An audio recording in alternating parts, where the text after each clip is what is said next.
Welcome back, everyone. Okay, get ready because today's explainer is an absolute eye-opener. We're breaking down a fascinating and honestly highly provocative text from March 2011 by an author named Su Feng. It's titled very simply, "What's the point of meditating?" If you've ever sat cross-legged on a cushion, closed your eyes, and just hoped for a little peace and quiet, well, this explainer is going to completely flip your perspective.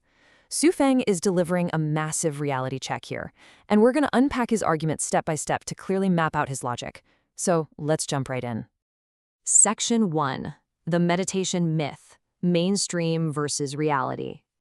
So let's dive into this. Right out of the gate, Sui Feng actually acknowledges the mainstream view. He totally gets that a lot of people love meditating. They believe it calms the mind, maybe develops extraordinary abilities, or even leads to Buddhahood.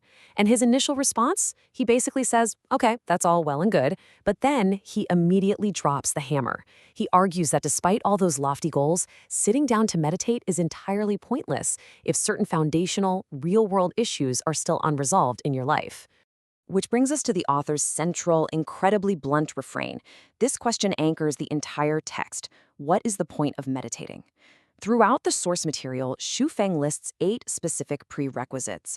And after every single one, he asks this exact same question. If you haven't solved these underlying problems, he argues, you are completely wasting your time on the mat. He really uses this repetition to just strip away that romanticized version of spiritual practice and ground us firmly in reality. Section 2. Earthly duties, physical and family needs. According to the text, the first 3 unresolved earthly realities you absolutely have to deal with are deeply physical and relational. First up, the absolute survival basics. Have you solved the problems of food, clothing, shelter, and transport? What about the inescapable realities of birth, aging, illness, and death? If not, Zhu Feng asks, what's the point of meditating? Second, he points directly to basic human biology. He bluntly asks if the issue of sexual frustration has been resolved. It's a very grounded, physical reality that you just can't ignore. And third, familial obligations. Before you seek some sort of spiritual escape, have you actually resolved the issues of caring for your parents and educating your children? If you're leaving these earthly duties hanging, the author argues your meditation is just entirely futile.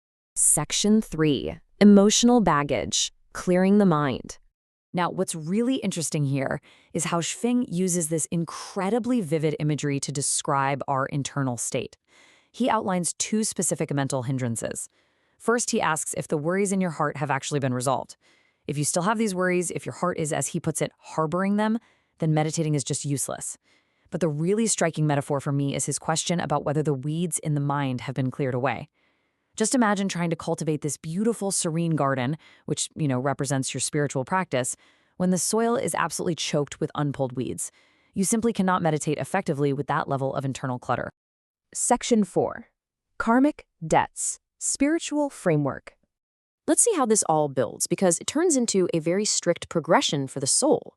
Shu Feng outlines 3 profound spiritual prerequisites. Step 1. Have you cleared your debts from past lives? Because if those remain unpaid, meditation just won't help you. Step 2 looks to the future. Have you accumulated enough merit to enter heaven in the next life? And then step 3, this is about total spiritual clarity. Do you know exactly where your next destination is? And are you completely familiar with that place?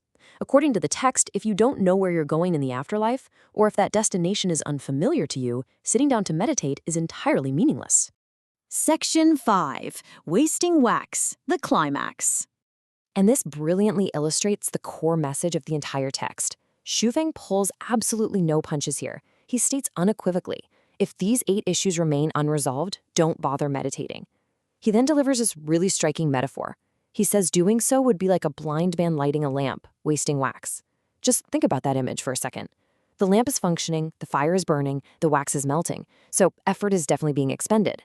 But because the person is blind to the unresolved realities of their life, the light provides absolutely no benefit. It is literally a total waste of resources and time. Section 6. The true path. Moving forward. So the absolutely crucial point to take away is that this text is really all about sequencing. Shu Feng is basically arguing that meditation isn't the starting line, it's the finish line. The source text concludes by stating that once you have resolved all 8 of those issues, the earthly survival stuff, the familial duties, pulling those mental weeds, and paying off karmic debts, only then should you meditate. Specifically, he states that this is the exact moment to cultivate the Life Chen Yuan transcendence from the physical body meditation method. This ultimate practice is reserved strictly for those who have actually done the really hard work of clearing their real-world and spiritual slates. It completely changes how you look at a spiritual practice, doesn't it? It's not an escape from reality, it's a reward for mastering it. Which leaves us with this final, challenging question to take away from Zhu Feng's reality check. Are your 8 issues resolved before you next sit on the mat? Have you pulled the weeds from your mind, paid your debts, and handled your earthly duties?